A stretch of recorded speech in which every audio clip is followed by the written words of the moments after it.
All right, team, welcome back. I'm excited to talk about stress made simple today, or how do we manage stress appropriately.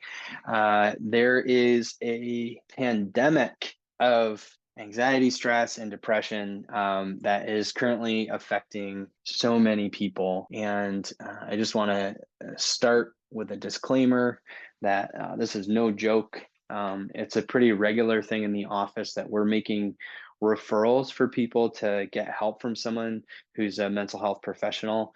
I am not a mental health professional, and that is my disclaimer here. So that I just want to say the purpose of this talk is to give some practical tools based on evidence, the best available evidence on ways to manage stress. If you are struggling though, and it seems like maybe you're just way out of bounds right now on how you're feeling, I just can't encourage you enough to seek help from a mental health professional. The some of the things we've talked about already that are really essential to managing stress are sleep, nutrition, and exercise. So if you're addressing those things, which are in our next slide here, you can see if you're addressing sleep, exercise, and nutrition, all of those things play a vital role in stress management. So that being said, for today, what we're going to talk about is mostly mindfulness. And there is just this humongous body of literature that's come out, probably in response to a lot of the mental health problems that we're having at such volume now. Just speak to the deep benefits of managing stress through mindfulness. So again, I'll apologize one last time for the busy slides here. But I want you to have these for reference for you, so you can take some time and read through these. This is not typically how we would do a presentation, but I want you to have the reference or resource here. So we just know that mindfulness has this ability to improve stress. It can improve anxiety and depression, and it can improve emotional regulation. Also, practicing mindfulness plays off of physical health, so it can actually help with sleep. It can help with pain management.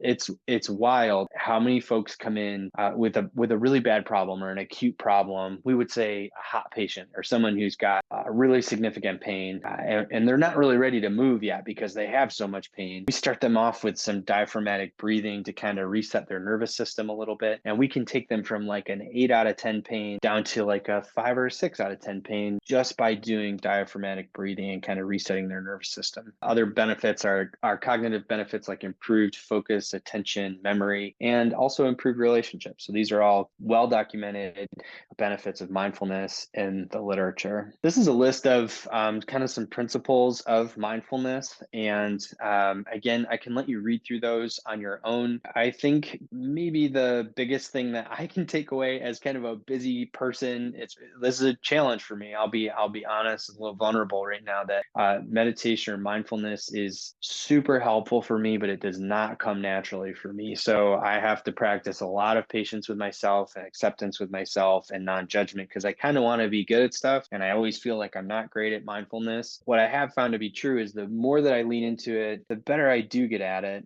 It's just been slow for me. It's not easy for me. So again, you can read through these and start to process that. One of the most common ones we use right in the office is just mindful breathing. And a really simple example is if we see someone come in with really significant pain on board, like we would categorize it as severe or very irritable pain. Sometimes we'll start their session with just doing some mindful breathing or diaphragmatic breathing, which is a great way to help reset your nervous system. And we'll take someone with that severe pain and lower their pain down to maybe moderate pain or manageable pain just by breathing. So what that can do for us is it opens the door for us to start a session. So mindful breathing or diaphragmatic breathing is really helpful. Body scans. This is a way to be mindful about what you're feeling in your body.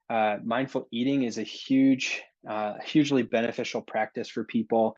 So many times now you see people on their lunch break and they're scrolling through something on their phone, or either reading emails or looking through social media while they're eating, and they're not really aware of what's going on. So if you're not mindful while you eat, chances are you maybe will eat more than you need to, but also more importantly, you probably won't enjoy what you're doing as much because you're not focused or present in that moment. Walking meditation is one of my favorite forms of meditating. I'm not very good at sitting still, but if I go for a walk or even a slow jog, I can really easily focus on my breath, let my brain relax a little bit, and then I can oftentimes solve a problem or focus on a problem to solve. And then mindful listening is a gift. We all know people in our lives who are really good at being really focused while you're speaking, so they're really listening mindfully. So this is another great practice to build into. It will benefit all of your relationships. The main part of this slide I really would like to pull out is the mindfulness apps.